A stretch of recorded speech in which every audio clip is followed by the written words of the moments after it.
Hey guys, Huzzy here bringing you another video. Now today's extra video is a patch breakdown video for patch 6.19. Last patch we did one for 6.18 and I said if we get over 1,000 likes then I'll do one, and also yesterday's Unranked to Diamond, or technically today's Unranked to Diamond, I was like, hey, do you want me to do one? Everybody's like, yeah, go ahead. So, patch notes. The reason I do these videos is because it's a very basic thing, and if you don't know what's happening in the game, the updates, etc., how can you expect to go up in rating? Like recently when the new Yorick got released in Diamond, people in Diamond were going, what does the new Yorick do? I didn't look. Like, it's very basic to look, and you're putting yourself at a disadvantage if you don't know what's happening in the game. Anyway, let's begin. So just to say, some of the changes you can see over here, just like, you know, summarizes champions, some of the spells, item, HUDs, bug fixes, there's some chromas and upcoming skins. So, first change is a really big change, or kind of like a decent change, to Kog'Maw. I think everybody can agree that the Kog'Maw of recent has been too overpowered. If you can't CC him, you lose the game. Like, even if you can CC him a little bit, you're probably still going to lose. Like, the damage output that he did was ridiculous, and the reason for it is he benefited from on-hit abilities, so like Balk, Rage Blade, and all that good stuff, or Wit's End. And then he also could go above the 2.5 attack speed cap that every champion has, apart from Kog'Maw. So what they've done is they pretty much simply reverted it. So general attack speed has gone up. His attack speed growth stat has gone down, so that means his base attack speed at level 1 is higher than it used to be, but that means every single level, so from level 1 to level 2, level 3, his attack speed doesn't go as big just by natural growth as, you know, normal. His Q is now giving attack speed where it didn't before, and the reason for this, some people are like, they're buffing him like crazy. No. His W has been completely changed. So, as you can see here, his old W no longer doubles Kog'Maw's attack speed. Yes, you hit it right. If Kog'Maw got to the 2.5% attack speed cap, it means he could get to the 5 attack speed, which was ridiculous, and the damage output Kog'Maw did, it was just too high. So, boom, that's gone away, and now Kog'Maw will now go to the 2.5 attack speed cap, like every other AD carry has. No longer deals 4, 8, 12, 16, 20 bonus damage per attack. So that, like I said to you guys, on hit attacks, that just added to the W. And then bonus range has gone up. So it is helping him a little bit in trading. And the cooldown is now 17 seconds at all ranks. So that is kind of a big nerf for late game. It means, like, it was 7 seconds, it's now 17. It means he can't use it all the time. He has to be very careful when he uses it because it's a very big cooldown. And then finally, a new thing, Bio Arcane Barrage cooldown begins on cast rather than when the cast effect. So even though it's a 17-second cooldown, what you have to kind of think is, because it now lasts 8 seconds, 8 minus 17, it means it's kind of a 9-second cooldown. That's kind of what it is, I think. So there you go. Next is Anivia, so one of my favourite champions, as you guys know, and unfortunately she has received a nerf. I would say rightfully so. Again, what I would say, if you're somebody that mains a champion or knows a champion very well, you should know if it's a fair buff or nerf, if you know what you're doing. And as an Anivia player, yes, this is a fair nerf. If you guys watched the stream episode of Unranked to Diamond recently, I played Anivia versus Twisted Fate, and at level 2 or level 3, I literally, like, one-shot him from, like, 2/3 health. Like, boom, you're dead. With Ignite and everything. So they have reduced the damage slightly in the early game, but it's actually more for the late game. But I would say the nerf doesn't really matter much in the late game. I think Anivia will still do a lot of damage. I don't think that's a problem. It's more getting away her early pressure. So a lot of people, again, they look at patch notes and go, oh, this is hardly anything. 5 damage, 10 damage. It does add up.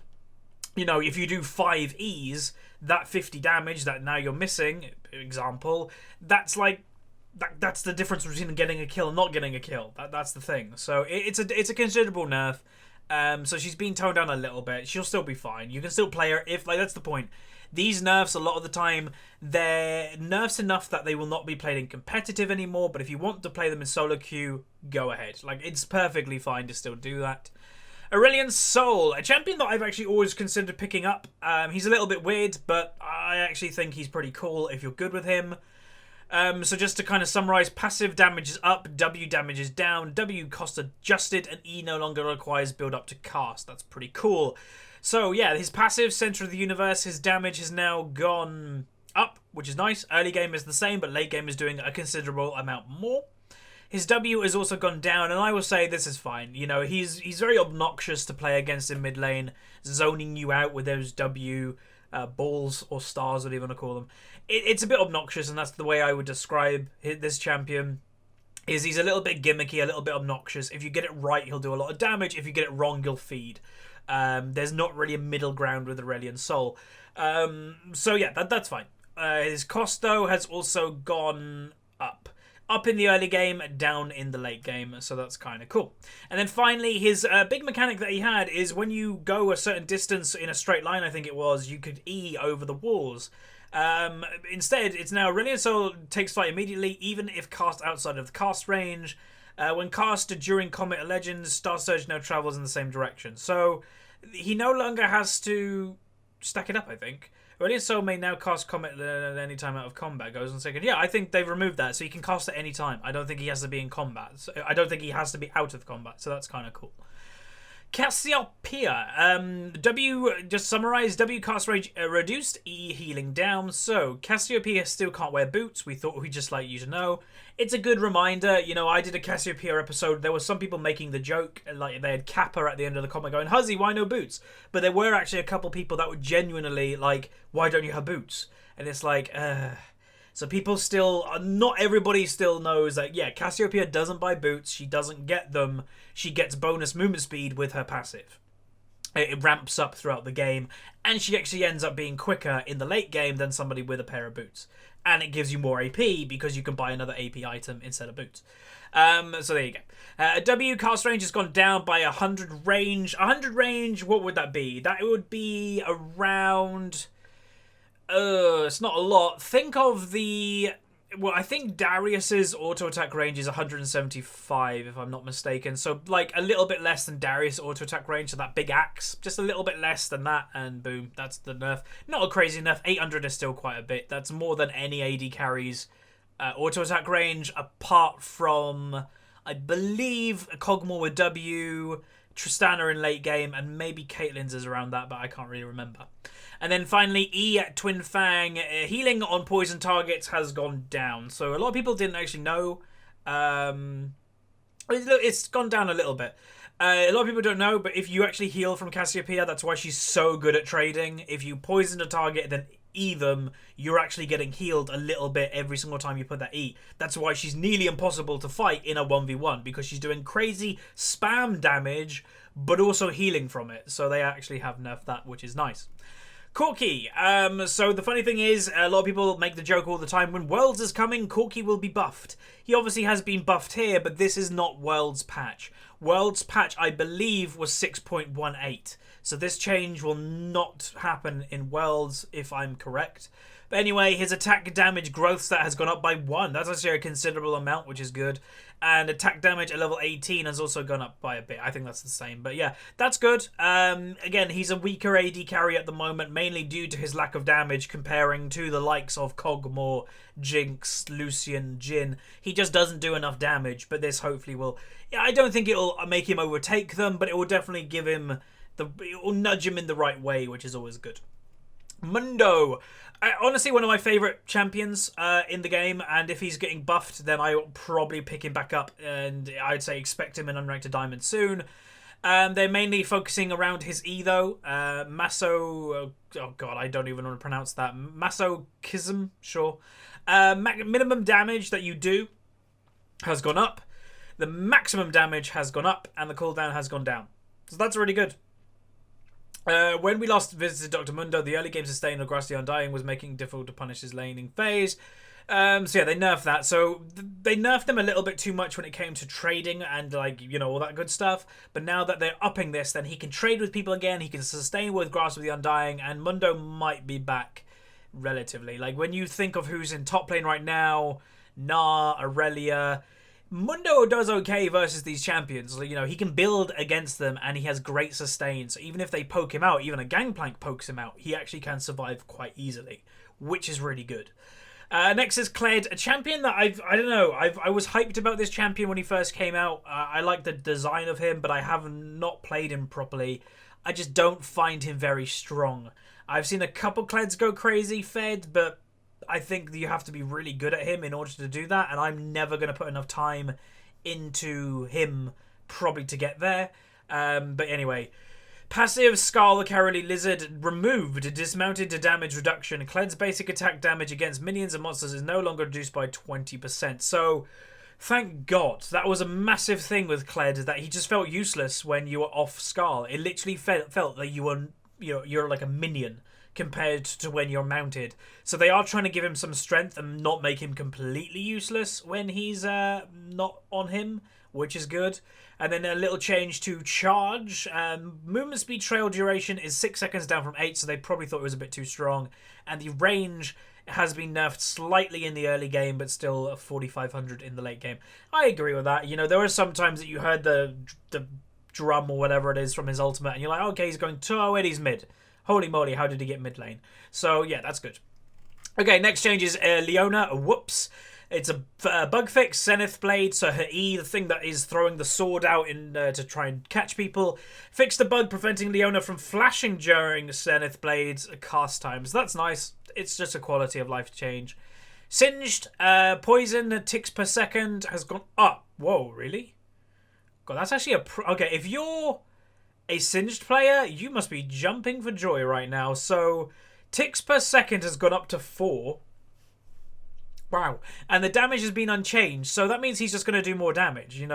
Poison ticks basically is how many ticks of damage whenever you got a damage over time ability on you. So poison, his gas, basically for the duration of that, let's say that is on for you for 5 seconds.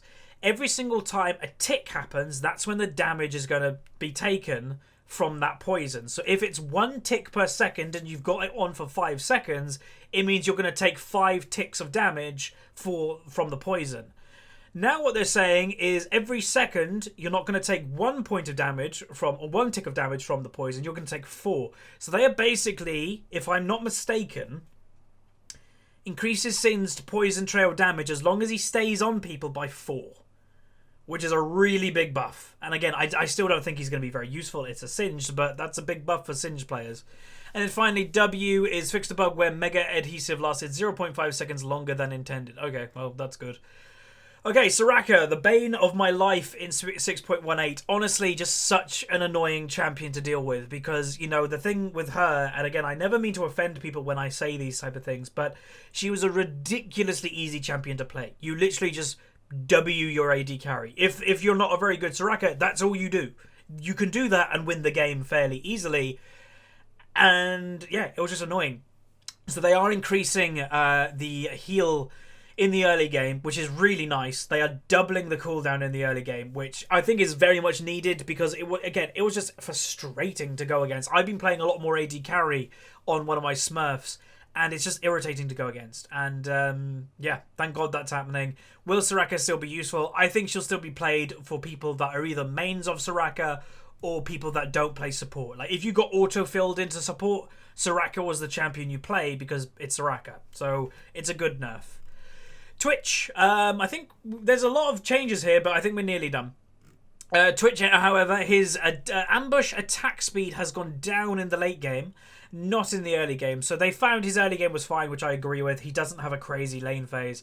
But in the late game, when he snuck behind people, pressed Q, came out of stealth with 70% attack speed, rat-a-tat-tat with Runen, there's not a lot you could do unless you just CC'd him instantly, which again is very hard if he's stealthed. So it's a good change. It makes him a little bit less potent in that strength. He'll still be strong, but yeah, that's good. And then finally, I think, yeah, Udyr is the final change, which is all about Phoenix stance. So the proc damage has gone up by actually a considerable amount. So jungle Udyrs, I presume. Like I haven't seen Udyrs in ages. I don't know if they go Tiger or Phoenix nowadays, but definitely Phoenix has been buffed. So his damage has gone up. The burn duration has basically just been changed a bit. So it's not 5 ticks over 5 seconds. It's now 4 ticks over 4 seconds, which is fine. You're just getting a second nerf there, but you just reapply it, and your damage is doing more anyway, so it's not a big deal. Burn damage by tick has been unchanged, and the clarity Phoenix stance burn visual effect updated to better fit the area of effect. So it actually shows people where he's actually hitting, like his area of effect Phoenix, where that's actually hitting if you were to get affected by it. So that's pretty good. Splash changes, so just some changes that are coming this patch. So you've got the Night Raven Fiora, which looks pretty cool. You've got Royal Guard Fiora, which again looks pretty nice. Honestly, that artwork, some people may agree, that looks straight out of Guild Wars 2. Like, honestly, like a loading screen in Guild Wars 2. I could see that for the human race right now. Pretty good splash art. And finally, a updated Cottontail Teemo, which is a bit random. I don't know what was wrong with the old one, but again, I don't really pay attention to Teemo. So there we go. Some of the spells. Some of the spells have a 15-second cooldown on load-in. This one goes out to all of you who have burned Flash when trying to say hi in chat. It's a quality of life change, basically, to stupid people. You know, who really flashes by accident when you load in, apart from clumsy people, really. So... sure, it doesn't matter. Again, it helps you if you're clumsy. So there you go. Item shop. A bunch of quality of life and usability improvements. Given how well they received the HUD pings, we decided to spend some time giving love to the shop as well. Undo purchase. Undoing a purchase still subtracts the health gain since the original purchase, but now adds back the health you've regained if you hadn't made the purchase in the first place. That's nice. Item pings. Ping an item in the shop generates a chat message letting your team know how much gold you need to purchase that item. You can now use normal pings on the map outside the shop window, so that's really nice. So I've already used it. I think it's Alt ping, it might be. If you're in the shop and you alt ping Infinity Edge, then there'll be a chat message saying, I am 1,000 gold from Infinity Edge. So you're basically just telling your team when your next power spike will be, when your next item will be. I think it's a lot more useful for bot lane. If you're not pre-made, you can kind of let each other know when you want to go back and buy, which is nice. And I'd say Riot is definitely moving in the right direction. And obviously that direction is making people type less. The less people type, the less chances that they actually type, the less need that they have to type, the less likely people are going to rage, which is really good. And these item pings, like some people say, oh, I still type them. That's up to you. You can do that if you want. But it's giving people the opportunity, like me, that I just prefer just to ping it, done, they know the information, finished. What I would actually like, and I'm actually tempted to message a Riot friend of mine, is, in my opinion, if you mute somebody, and I'm not sure, this might be a thing, I'm just saying it out loud because I think it's a good idea. If I mute somebody because they're being toxic, then I'm going to do that. I'm going to still do that to this day. But their item pings, their regular pings, I hope that doesn't get muted. Because if let's say I mute a Riven, right? She's being toxic and she's very close to getting Guardian's Angel. When she gets Guardian's Angel, we can go for a team fight. I'd love to still know how close she is to get Guardian's Angel. Even though she's toxic and I want to mute her, it would be great if she pings it and I'm like, okay, so she's 200 gold away, but I have muted her. That would be great. That would be a really nice change. And then finally, fast selling. Items can now be sold back by right-clicking them in the shop window inventory. So you have to be careful of that. You have to just be a little bit... it's just a change that you'll have to get used to. HUD pings, so just to kind of summarize them, we've currently made a bunch of fixes to the things since 6.114. Here's the document of them. Enemy ally summon a spell cooldowns via the scoreboard, respawn timers, passive cooldowns, experience, a bunch more items, current gold needed for purchase here above. Cool. Bug fixes, I'm just going to pause the screen, or you can pause the screen if you want to read through them, go ahead. And then finally, last couple of things, which is the skins, is the chromas. We've got Lunar Goddess Diana. Pretty nice variants. I'd say the one I like the most probably would be this red one here. I like that quite a bit. Okay, next one is Debonair Ezreal. Which one do I like? Probably... it's between the bottom right one and this one probably. But I actually, honestly, I probably prefer the original one out of all of them. Mecha Malphite. This one's pretty cool, honestly. Like, there's the original. I'd probably say this one's the best. I think most people are going to agree. Well, this one and this one, they're next to each other. I think they just kind of stand out a little bit more. They've actually got more detail on them than the rest of them for some reason. So, yeah, I would say those two, the bottom left ones, which is really nice. And then finally, Battle Bunny Riven. So if anybody likes Bulma, now you can have even more designs of her. So her original, all of them are kind of interesting. I'd probably say either this one or this one's probably my favourite. but again, the original is perfectly fine. And then upcoming skins for this patch is Championship Z. So there you go, guys. That is the patch rundown video. We made it to 20 minutes once again. I think we hit 20 minutes last time as well. So if you enjoyed today's video and you're fully up to date, throw a like on the video. If you want to read through them yourself, it will be linked down below. So thank you very much for watching. Like, subscribe, and I'll see you guys next time. See ya.